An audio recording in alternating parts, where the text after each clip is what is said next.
Our next speaker is a man who knows how to reinvent himself. He is a retired chemist, chemical engineer, and computer support engineer who has turned his attention to sharpening both the inside of his soul as well as the edge of your kitchen knife. A student of the Tao, a sketch artist,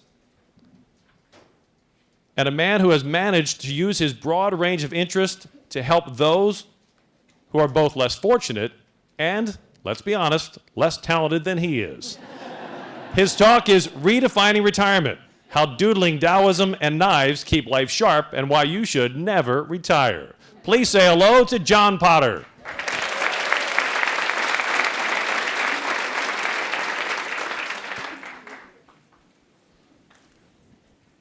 You started the slide before I started speaking.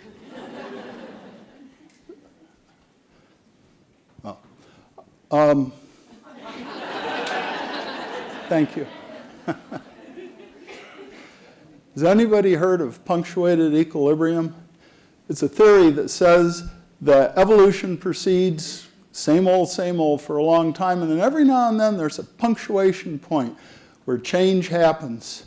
There are winners and losers. For example,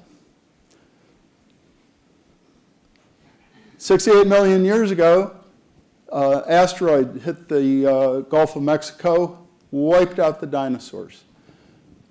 And at that point, mammals were able to grow and thrive.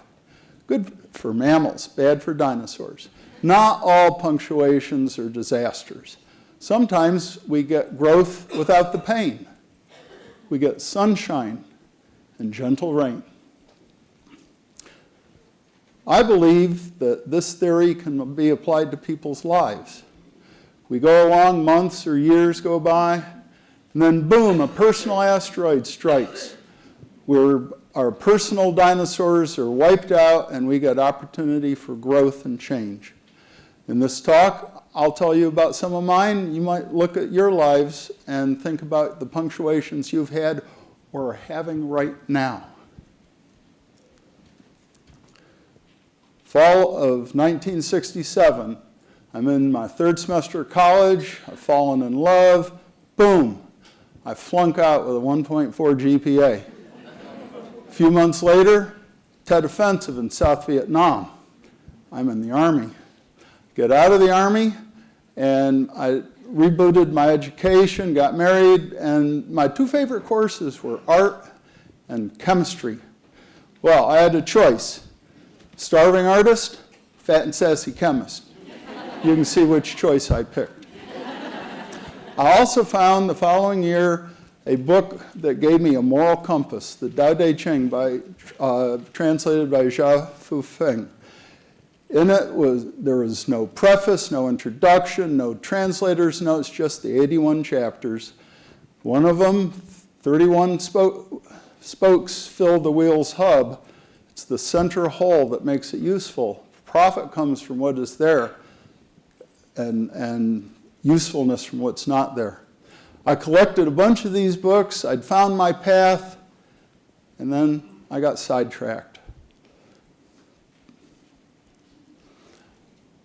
A couple more degrees, 2 daughters, couple jobs, and I have another asteroid. Boom! I'm told that my liver thinks I drink too much. Doctor didn't know how much I drank, but I drank too much. Shortly thereafter, I found myself in a 12-step recovery. I picked up a white chip. Haven't had to look back. I found my path again. Now, what am I going to do? Well, I got my sense of humor back. I got my drawing back. And now I live a life of service. In both employment, I'm a help desk for computers, and my family and friends. and the computers for them too. So I see people regularly that are having problems, they're having a bad day.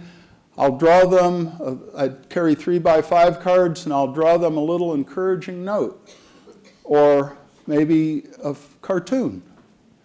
So now about knife sharpening. Within the past year, I retired. I turned 70, and I learned the art of knife sharpening, Japanese style with water stones. I can take I do sharpening for free at a local farmer's market, and I'm also the official knife sharpener of at the Nashville Food Project. I can take an inexpensive chef knife like this, and I can make it near razor sharp with water stones, good enough for most kitchens. So today I have a life of service. I follow moral principles as best I can, and I've just turned into a person that I didn't expect. I'm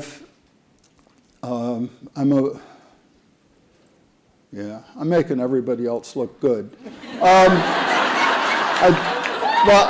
found a way.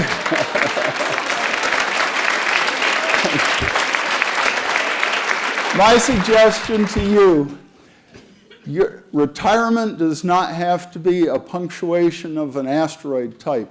You can learn something new or rediscover something that you used to love. And you can be of service to others, volunteer, teach a child to read. And if you follow your heart, you will find joy and happiness.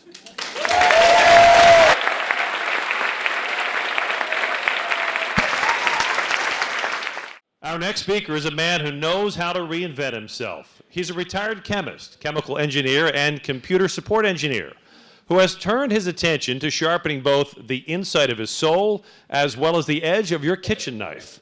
How's that for a combination? A student of the Tao, a sketch artist, and a knife sharpener who has managed to use his broad range of interest to help those both less fortunate and less talented than he is. In his talk, Redefining Retirement, how doodling, Taoism, and knives keep life sharp and why you should never truly retire. Please say hello to John Potter.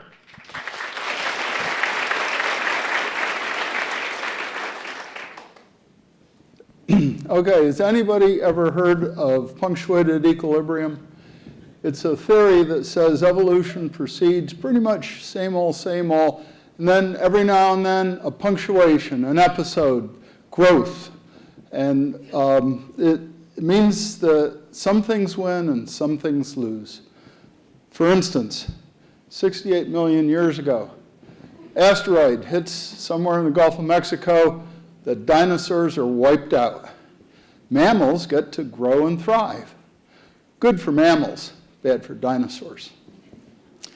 Not all punctuations are disasters, though. Sometimes we get nourishment and growth without the pain. We get sunshine and gentle rain. Today, I believe that people can look at their lives with punctuated equilibrium events.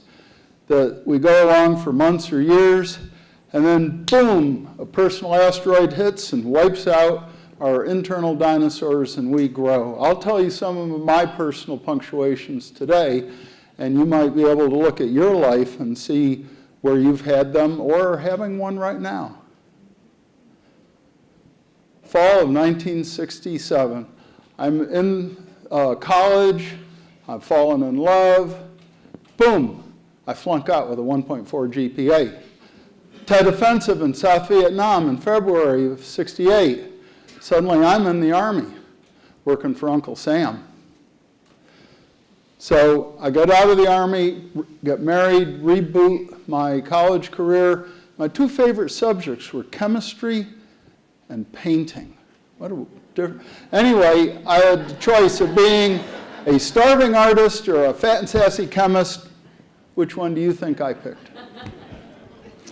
So, following year, while in school, I found a copy of the Tao Te Ching. This particular edition has no preface, no introduction, no translator's notes, no commentary, just the 81 short chapters, some only half a page long. I really liked that book. I bought it. I took it home. And I read in it that 30 spokes surround the wheel's hub. It's the center hole that makes it useful. Profit comes from what is there, usefulness from what is not there.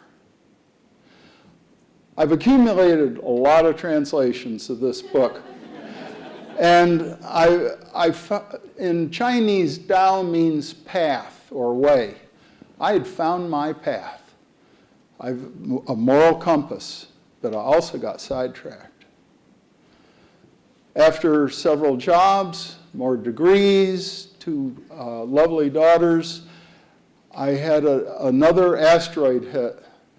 A doctor told me that I drank too much. He didn't know how much I drank, but my liver thought I drank too much. So I went to a recovery 12-step meeting shortly thereafter, and I picked up a white chip. I haven't had to look back, and I'd found my path again. So in recovery, what am I going to do? I found that service work has been really valuable. I do computer help desk. Well, you'll hear I retired from it recently, but doing that, and I'm help desk for family and friends, sometimes more than just computers. I also, my love of art was reborn, and my sense of humor was restored. So if somebody's having a bad day, I carry 3x5 cards with me, and I'll draw them a little picture, maybe an encouraging note, sometimes a cartoon. Now about knife sharpening. In the last year, I turned 70. I mostly retired from my job, and I learned how to sharpen knives using Japanese water stones. It's an old technique. I do knife sharpening at a local farmer's market for free. I take tips. I'm also the official knife sharpener at the Nashville Food Project. It's a local nonprofit. I can take a knife like this guy, 20 bucks on Amazon. I can make it near razor sharp. That's good enough for most kitchens. I was going to demonstrate, but I was afraid I'd slice my finger off instead of the paper. So for me, knife sharpening is a service. Service is a way of life. I feel good about myself. I can step out of my comfort zone without losing my cool, like right now. You can retire from a job, but you can't retire from life. Discover or rediscover what you love to do. Be of service to others. Follow a moral compass. And retirement is a punctuation, but it doesn't have to be an asteroid. Find something you love or learn something new. Volunteer. Be of service to others. Help a child learn how to read. Follow your heart, and you will find peace and joy and happiness. Thank you.